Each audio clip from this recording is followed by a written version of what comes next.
Hello বন্ধুরা, আশা করি সকলে ভালো আছেন। আচ্ছা, আপনারা কি দইয়ের মধ্যে কাঁচা মাছ দিয়ে খেয়েছেন কখনো? অসাধারণ টেস্টি রেসিপি আজকে তৈরি হতে চলেছে। আপনারা শেষ পর্যন্ত ভিডিওটা দেখুন, আশা করি খুবই ভালো লাগবে। আমি 4 টেবিল চামচ মতো দই নিয়ে নিয়েছি।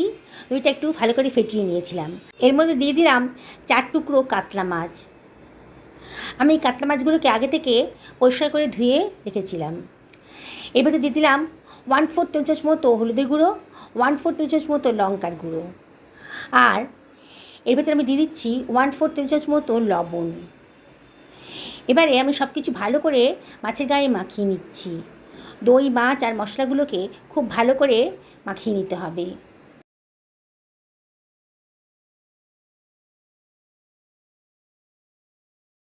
গরম ভাতের সাথে যখন এটা থাকবে না, আর কোনো কিছুরই দরকার হবে না।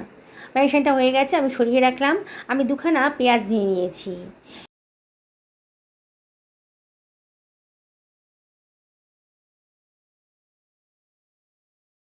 ওটাকে কেটে বাদ দিয়ে দিচ্ছি। কোয়াগুলোকে আমি আলাদা করে নিচ্ছি।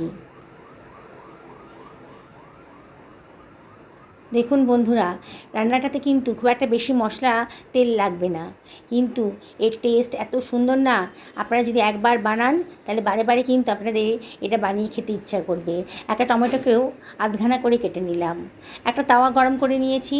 তাওয়ার ভেতর দিয়ে দিচ্ছি 1.5 টেবিল চামচ মতো সর্ষের তেল। তেলটাও যখন গরম হয়ে গেছে, তখন আমি এর ভেতরে দিয়ে দেব কেটে রাখা পেঁয়াজটা।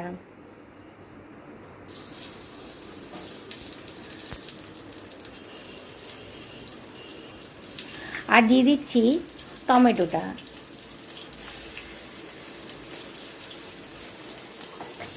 এবারে আমি এর ভেতর দিয়ে দিলাম রসুনের কোয়াগুলো।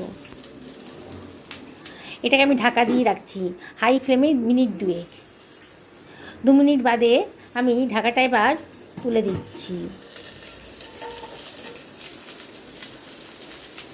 দেখুন, পেঁয়াজটাকে এবার একটু ওলট পালট করে নেব।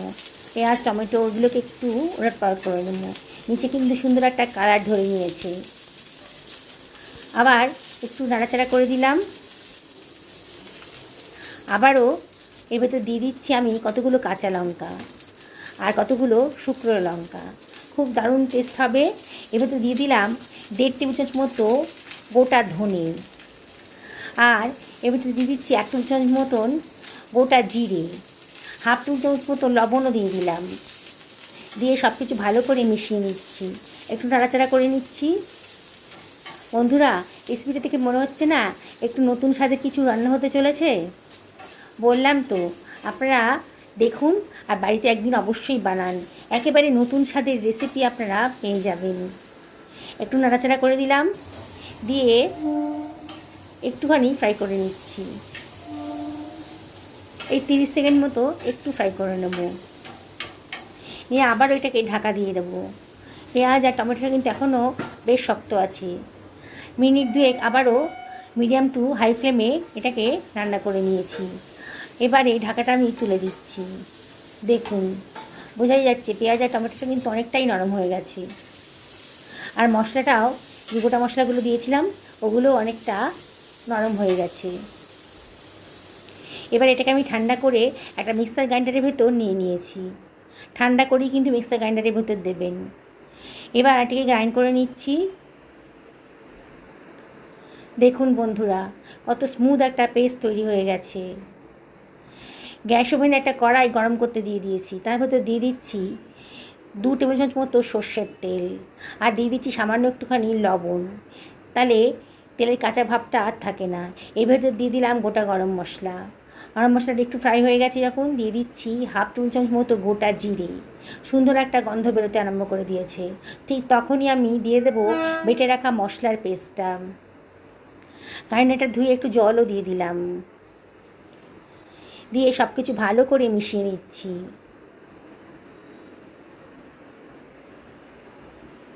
দেখুন বন্ধুরা, অনবরত কিন্তু নাড়তে হবে। ওখানে 1/2 টেবিল চামচ মতো কাশ্মীরি লঙ্কার গুঁড়ো দিলাম, আর দিয়ে দিচ্ছি 1/2 টেবিল চামচ মতো হলুদের গুঁড়ো, জাস্ট কালারের জন্যে। কালারটা একটু অন্যরকম লাগছিল। দিয়ে দিলাম। দিয়ে আবার আমি সব কিছু ভালো করে মিশিয়ে নিচ্ছি। দেখুন নাড়তে নাড়তে কিন্তু মশলাটা বেশ কষানো হয়ে গেছে, বোঝাই যাচ্ছে মশলাটা বেশ ভালো মতন কষানো হয়ে গেছে। এবারে আমি ম্যারিনেট করা মাছগুলোকে এর ওপরে দিয়ে দিচ্ছি। আর পাত্রের মধ্যে যে অবশিষ্ট পড়েছিল সেটাও আমি দিয়ে দিলাম। দিয়ে বাটিটা ধুয়ে একটু জলও ওপর থেকে দিয়ে দিচ্ছি। এই সময় কিন্তু গ্যাসের ফ্লেমটা একেবারে লো করে রেখেছি। এবার আলতো হাতে একটু মিশিয়ে দেবো, মশলার সাথে মাছগুলোকে একটু মিশিয়ে দেবো। খুব আলতো হাতে করতে হবে, মাছগুলো কিন্তু কাঁচা আছে, বেশি নাড়াচাড়া করলে কিন্তু সব ভেঙে যাবে, তখন আর খেতে ভালো লাগবে না। তলা থেকে একটু নাড়াচাড়া করে দিলাম যাতে পোড়া না লেগে যায়। এবার গ্যাসের ফ্লেমটা মিডিয়াম টু হাইতে করে দিয়েছি। এবার দিয়ে দিচ্ছি গরম জল। আপনারা চেষ্টা করবেন গরম জল দেওয়ার, তাহলে রান্নার কালারটাও সুন্দর আসবে আর রান্নাটাও তাড়াতাড়ি হয়ে যাবে। গরম জলটা দিয়ে একটু নাড়াচাড়া করে দিচ্ছি। আবারও বলেছি বন্ধুরা, খুব সাবধানে নাড়াচাড়া করবেন, মাছটা কিন্তু কাঁচা আছে, এটাই অবশ্যই মনে রাখতে হবে। ঝোলটা ফুটতে আরম্ভ করেছে যখন, তার ভেতর দিয়ে দিচ্ছি কাঁচা লঙ্কা। লঙ্কাটা কিন্তু অবশ্যই নিজেদের পছন্দের মতো দেবেন। ঢাকা দিয়ে মিনিট 3 হাই ফ্লেমে রান্না করে নিলাম। তারপরে ঢাকাটা সরিয়ে দিয়েছি। দেখুন মাছের ঝোলটা কিন্তু বেশ ফুটতে শুরু করে দিয়েছে। আবারও আলতো হাতে মাছগুলোকে এপিট ওপিট করে উল্টে পাল্টে দেব। দেখছেন তো রান্নাটা কতটাই সোজা। এবারে ঢাকা দিয়ে আরও মিনিট 5 লো ফ্লেমে রান্না করে নেব। 5 মিনিট বাদে শুধু কালারটা দেখুন, কি দারুণ দেখতে হয়েছে, ওপরে তেল ভেসে উঠেছে। বন্ধুরা রেসিপিটা যদি ভালো লাগে তাহলে লাইক শেয়ার কমেন্ট করতে কিন্তু ভুলবেন না। নতুন বন্ধুদেরকে রিকোয়েস্ট করবো আমার চ্যানেলটা সাবস্ক্রাইব করার জন্যে। পাশে থাকা বেল আইকনটা অবশ্যই ক্লিক করে দেবেন, আমার রান্নার নোটিফিকেশানটা চটজলদি পেয়ে যাবেন। আমি সামান্য একটুখানি চিনি দিয়ে দিলাম, চিনিটা অপশনাল, তবে দিলে পরে কিন্তু দারুণ সুন্দর একটা টেস্ট আসবে। দই পড়েছে, টমেটো পড়েছে, স্বাদের একটা খুব ব্যালেন্স হবে একটুখানি চিনি দিলে। আবার সব কিছু ভালো করে মিশিয়ে নিয়েছি, নিয়ে মিনিটখানেক রান্না হতে দিচ্ছি। একটু নাড়াচাড়া করে দিতে হবে অবশ্যই। দেখুন বন্ধুরা কত সুন্দর রেসিপি, কত তাড়াতাড়ি রান্না হয়ে গেল। ওপর থেকে ধনেপাতা ছিটিয়ে দিয়েছি, একটুখানি সর্ষের তেলও দিয়ে দিলাম 1 টেবিল চামচ মতন, তাহলে কিন্তু রান্নার টেস্টটা বহুগুণ বেড়ে যাবে। আরও 30 সেকেন্ড মতো একটুখানি রান্না করে ঢাকা দিয়ে দিলাম গ্যাসের ফ্লেমটা বন্ধ করে। 2 মিনিট রেস্ট রাখার পর দেখুন বন্ধুরা কত সুন্দর দেখতে হয়েছে, আর কত ঝামেলাটা কম। দেখলেন তো রান্না করা কতটাই সোজা।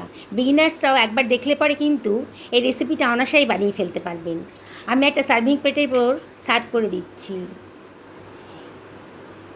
গরম ভাতের সাথে এটা যেদিনকে বানাবেন না, আর অন্য কোনো রেসিপির দরকার হবে না।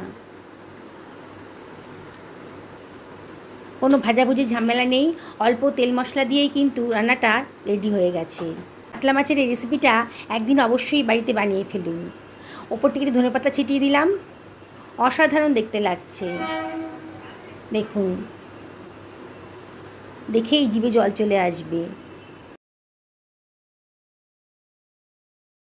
একেবারেই ঝামেলা কম, আর খেতে কিন্তু দুর্দান্ত। মাছটা কিন্তু একেবারে সুসিদ্ধ হয়েছে। তাহলে আর কি, আজকে এই পর্যন্তই থাক। আবার দেখা হবে অন্য কোনো দিন অন্য কোনো রেসিপিতে। সকলে ভালো থাকুন এই কামনা করি ভিডিওটা শেষ করলাম।